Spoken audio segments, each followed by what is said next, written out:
Halo, Mbak Mbak Friska, mungkin kabar? boleh, Alhamdulillah baik sehat ya. Mbak mungkin boleh sapa-sapa dulu nih, mungkin masih banyak teman-teman di sini yang baru kenal nih dengan sosok cantik ini. Pada pengen kenal siapa nih kakak cantik dari Ajaib ini, mungkin sekalian sapa-sapa atau mengerti sama semuanya. Baik, terima kasih Mbak Friska ya tadi openingnya. Halo semuanya, teman-teman ngerti saham, teman-teman investor ajaib semuanya. Perkenalkan, saya Ratih Koningsi, Financial Expert Ajaib Sekuritas. Di hari ini kita akan collabs nih sama ngerti saham untuk berbincang-bincang terkait dengan cara menemukan saham multi-bagger ya. Seperti itu ya Mbak Friska ya. Kira-kira mungkin dari saya itu aja nih Mbak untuk pengenalannya. Oke, thank you Mbak. Ini teman-teman udah banyak yang join, tapi obrolan kita sehari ini sebenarnya santai ya Mbak ya. Kita nggak yang serius-serius banget. Kita nemenin malam harinya teman-teman di sini ya, yang lagi mungkin sambil makan malam boleh ya, sambil ngopi-ngopi juga boleh. Kita bakal diskusi seru nih tentang multi bagger nih. Banyak sekali biasanya DM atau komen-komen tuh, wah baru dapat cuan bagger nih. Nah, tapi ternyata banyak juga yang belum paham dengan istilah bagger ini atau multi bagger sebenarnya singkat lebih lengkapnya ya. Definisinya sendiri sebenarnya apa Kak? Kalau mungkin teman-teman pemula di sini baru dengar atau belum begitu paham tentang multi bagger. Baik, mungkin teman-teman di sini udah sering dengar ya terkait dengan multi bagger ya di mana-mana. Sebenarnya ada di feed semua Instagram, sepertinya ada ya beberapa influencer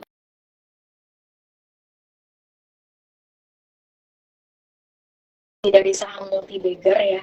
Jadi kalau kita lihat untuk saham multi bagger itu sendiri, itu gampangnya adalah saham yang bisa memberikan return kepada kita tuh sampai 2 kali lipat, atau bisa dikatakan tuh cuannya sampai 100% nih dari modal yang kita punya. Jadi mungkin kalau misalnya bisa dicontohkan, tadinya teman-teman punya saham yang harganya 1.000, tapi kemudian teman-teman hold gitu ya dengan jangka waktu tertentu dalam periode tertentu. Terus saham yang teman-teman pegang tadinya 1.000 jadi bernilai 2.000 ya teman-teman harga pasarnya. Jadi bisa dikatakan ya kenaikan harga saham sampai 2 kali lipat, atau naiknya 100% itu bisa dikatakan saham multi bagger. Jadi kalau teman-teman tuh di portofolio teman-teman semuanya udah meningkat ya sahamnya dari tadinya misalnya 1.000 jadi 2.000, nah berarti teman-teman udah punya nih ya saham-saham multi bagger.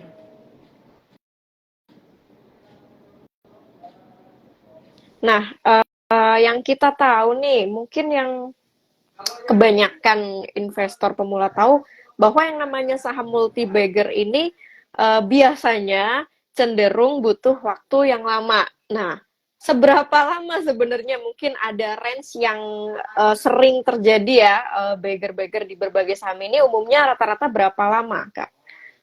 Jadi sebenarnya nggak ada yang menentukan saham multi bagger tuh harus terjadi dalam 2 tahun gitu ya teman-teman, atau 5 tahun gitu ya. Itu balik lagi tergantung sama tipe sahamnya itu seperti apa. Mungkin di sini teman-teman juga pernah misalnya ada pengalaman ya punya saham yang bisa jadi multi bagger dalam waktu 2 bulan.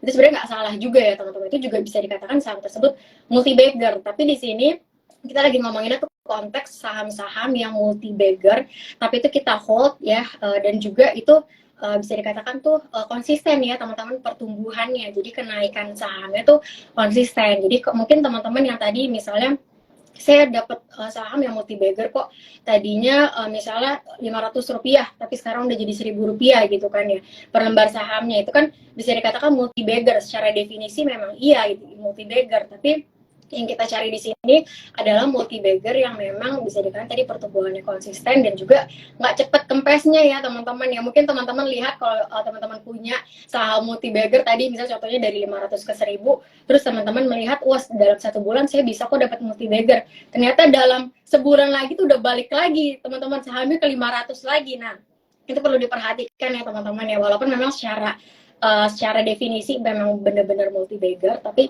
yang kita lagi bahas di sini adalah kita akan mencari saham-saham yang bisa dikatakan definisi multi bagger dengan kenaikan yang bertahap, kira-kira seperti itu. Jadi memang Oke, secara definisi nggak ada ketentuannya sih ya Mbak Friska ya, iya iya itu sangat sebenarnya nggak iya ada nggak ada. patokan pasti ya Betul kalau betul untuk betul betul urusan time period atau periode betul. waktunya itu berapa lama tergantung nanti dari cara hitungnya. Nah itu nanti akan kita bahas. Nah tapi apakah yang saham-saham yang berpotensi multi-bagger ini hanya terjadi atau hanya ada di saham-saham yang nilai pasarnya rendah. Atau mungkin bisa aja nih ada saham, salah satu saham blue chip gitu, tiba-tiba dia jadi saham multi-bagger. Ada kemungkinan atau pernah terjadi nggak, Kak Rati, kayak seperti itu? Cash blue chip jadi multi bagger gitu ya Mbak Friska ya. Wah banyak ya kalau kita bisa bilang ya.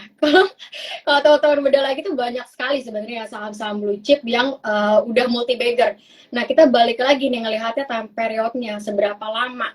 Kalau tadi teman-teman lihat kalau saham-saham yang memang ada second liner ya teman-teman itu kan kenapa mereka bisa multi bagger dalam jangka waktu yang pendek itu karena bisa dikatakan mereka punya market cap itu kan kecil ya dibandingkan sama saham blue chip yang bisa dikatakan market cap-nya tuh besar. Jadi untuk membutuhkan menjadi multi bagger atau sahamnya naik 2 kali lipat ya teman-teman, itu pasti membutuhkan waktu yang lumayan panjang ya. Jadi bedanya kalau misalnya kita lihat untuk yang blue chip ini ya teman-teman itu biasanya time period-nya itu lebih panjang dibandingkan dengan saham-saham yang mungkin second liner yang teman-teman lihat secara teknikal dalam 3 bulan ya memang ada peningkatan ya sampai jadi multi bagger. Nah contohnya apa-apa aja sih ya. Jadi kalau teman-teman ngerasa mungkin kita bisa bilang saham-saham perbankan, kemudian saham-saham di sektor retail, misalnya Amart itu ya. Tapi ini disclaimer ya teman-teman, karena ini kan sudah kejadian yang sudah jadi multi bagger. Ini misalnya kita ambil contoh di LQ45 nih misalnya ya. Kita lihat untuk Alfamart 5 tahun lalu ya mereka punya harga saham 90% ya teman-teman. Kemudian kalau kita lihat blue chip lainnya seperti BBCA itu juga naiknya hampir 100%. Kalau teman-teman lihat ya dalam 5 tahun terakhir, apalagi teman-teman tuh belinya waktu COVID kemarin, oh, udah jadi multi bagger nih kayak teman-teman punya saham ya,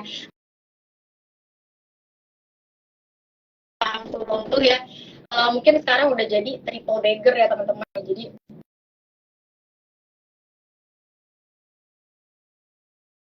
bisa dikatakan tadi untuk pemilihannya nggak ada bedanya apakah second liner itu apakah saham-saham multi bagger itu cuman nilai pasarnya tuh yang kecil second liner gitu itu enggak semuanya seperti itu ya teman-teman.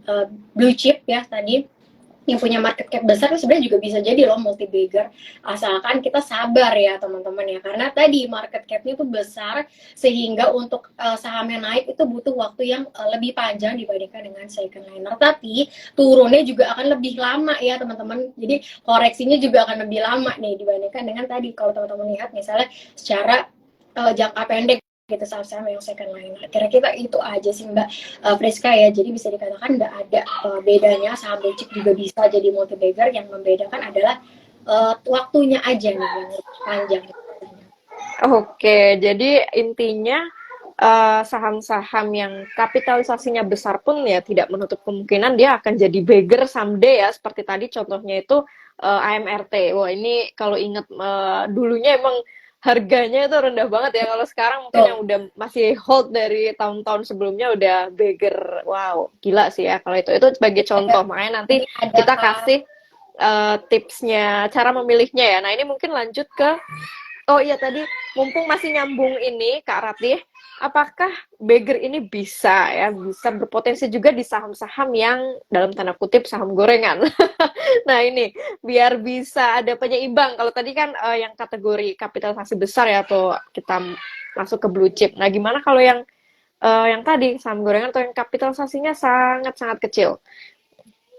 Oke, ini ada respon dari Kak Ida nih. Bilang sabar adalah kunci. Itu contohnya teman-teman ya memang sabar itu adalah kunci apalagi di saham-saham blue chip ya. Pokoknya jadi multi bagger ya tentunya harus sabar ya teman-teman. Itu adalah kunci. Nah, tadi balik lagi ke pertanyaan Mbak Friska terkait dengan saham-saham second liner apakah bisa jadi multi bagger? Nah, bisa ya.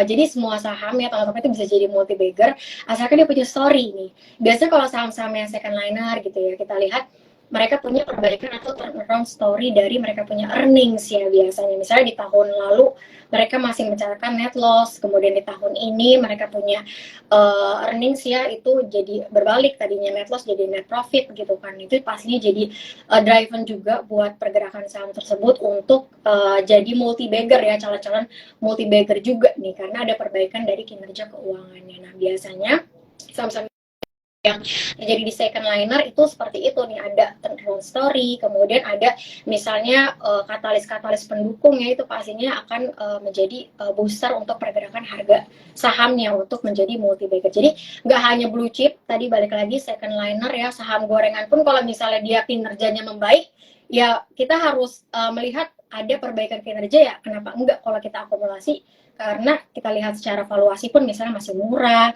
terus kemudian kita lihat secara value transaksi juga udah mulai rame ya teman-teman semuanya ya. Jadi mungkin bisa diperhatikan di mix and match ini antara technical dan juga fundamental.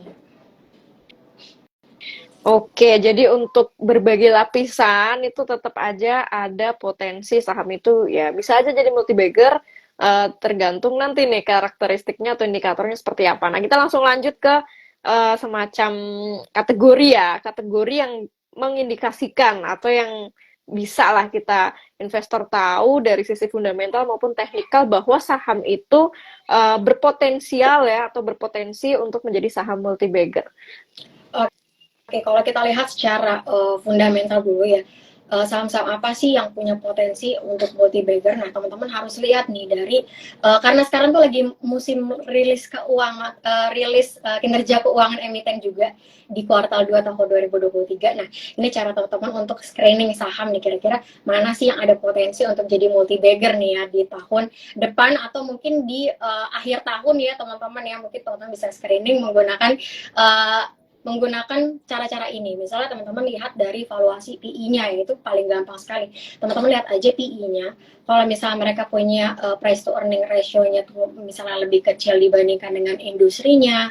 Kemudian kalau kita lihat mereka punya bisa dikatakan PI-nya tuh dari rata-rata 5 tahun terakhir juga masih di bawah rata-ratanya, itu bisa dikatakan ya saham tersebut lagi murah gitu kan ya, masih murah nih. Jadi bisa dikatakan teman-teman bisa nih akumulasi secara DCA ya, teman-teman dicicil aja, nggak perlu teman-teman akumulasi langsung semuanya teman-teman punya cash ya, teman-teman masukin di saham tersebut, nggak perlu. Jadi teman-teman bisa lakukan dicicil ya teman-teman. Kemudian kalau kita lihat misalnya punya kalau kita lihat dari pendekatannya Peter Lynch aja deh.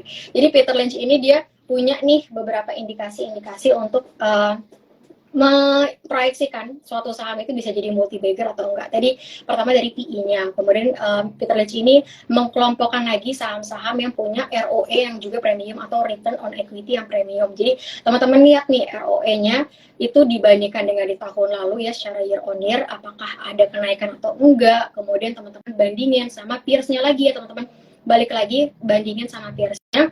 Kalau misalnya memang lebih tinggi ya mereka punya ROE ya, kenapa enggak teman-teman akumulasi gitu ya. Tadi kita udah dapat dua indikator, pertama PI, kemudian juga ROE, kemudian juga teman-teman lihat dari earnings-nya ya. Kita lihat dari earnings-nya, apakah earnings-nya tumbuh nggak sih ya Maaf Kak Ratih, agak kecepatan kata teman-teman. Oke. Pelanin dikit ya. Mungkin sekalian Kemudian bisa disebutkan range angka ya untuk PI. Mungkin untuk PI ya. Kalau ROE mungkin bisa juga sebutin angka-angka range-nya untuk sebagai patokan ininya Kak Ratih. oke, jadi kalau misalnya sebenarnya nggak ada patokan ya untuk PI. Jadi balik lagi ke sektornya tuh apa? Karena pasti beda sektor tuh beda penilaian. Jadi kalau kita lihat mungkin untuk PI-nya di sektor energi ya itu pasti kan lebih rendah dibandingkan dengan PI-nya di sektor misalnya consumer ya teman-teman ya. Nah teman-teman bandingin tadi sama sektor yang sama. Jadi nggak bisa bandingin consumer sama energi gitu. Pasti PI-nya energi ya rata-rata punya PI yang lebih rendah dibandingkan dengan sektor consumer ya teman-teman ya. Kemudian jadi intinya teman-teman harus bandingin dengan sektor yang sama dan juga bandingin secara historisnya. Nah, itu penting sekali. Jadi nggak ada keterangan PI itu harus di bawah 5 atau di bawah 10 ya teman-teman ya. Itu bagus gitu. Tapi as long as PI-nya memang lebih rendah itu bisa dikatakan ya bagus ya teman-teman ya. Tapi nggak ada patokan harus di bawah 2 kali atau harus patokannya itu di bawah 3 kali. Jadi tergantung sama sektor.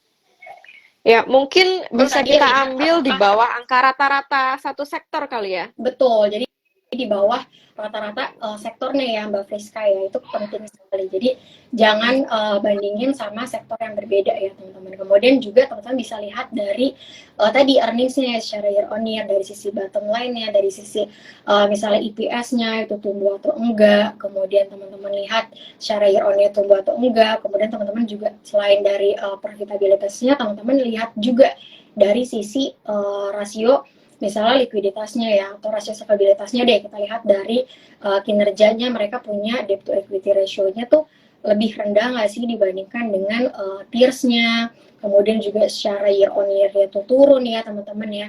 Jadi teman-teman bisa lihat dari situ, dari tadi beberapa rasionya, dari rasio solvabilitasnya, dari debt to equity ratio-nya, kemudian teman-teman lihat dari ROE-nya, dari PE-nya ya teman-teman ya. Itu kita melihat benchmarknya penilaian Peter Lynch ya teman-teman, yang memang untuk memberikan ya insight terkait dengan karakteristik saham-saham yang bisa dikatakan bisa jadi multi bagger. Kemudian kalau kita lihat secara teknikal nih seperti apa sih gitu ya. Biasanya teman-teman kalau lihat secara jangka pendek itu kan melihatnya secara teknikal. Nah kita lihat seperti apa sih secara teknikal nih saham-saham yang bisa dikatakan tuh bisa jadi multi bagger. Pertama teman-teman mungkin bisa lihat nih value transaksinya. Jadi kalau misalnya value transaksinya itu menguat dan juga stabil, nah mungkin teman-teman bisa perhatikan berarti untuk saham tersebut itu ramai ya teman-teman ya, lagi diminati gitu lah istilahnya. Kemudian teman-teman lihat lagi nih volumenya, volume transaksi ya, dari value transaksi, dari volume transaksi juga.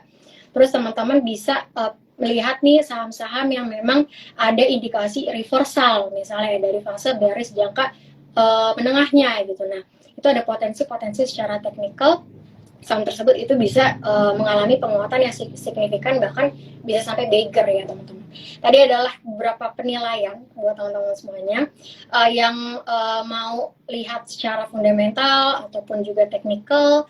Kemudian teman-teman bisa mix juga nih antara fundamental dan juga teknikal. Jadi yang lebih baik sih sebenarnya di mix ya Mbak Friska ya, supaya kita nggak dari satu sisi aja gitu kan ya, jadi nggak lihat teknikalnya aja. Jadi kalau teman-teman lihat nih saham-saham yang biasanya lagi rame gitu kan, teman-teman main langsung HK aja gitu ya, langsung beli ya tanpa tahu di sahamnya tuh bisnisnya apa sih gitu.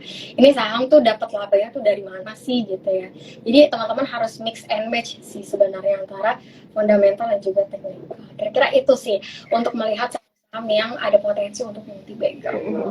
Nah, kalau dari teknikal aku jadi kepikiran, bisa juga nggak sih kita melihat dari chart pattern untuk potensi Betul. bagger gitu?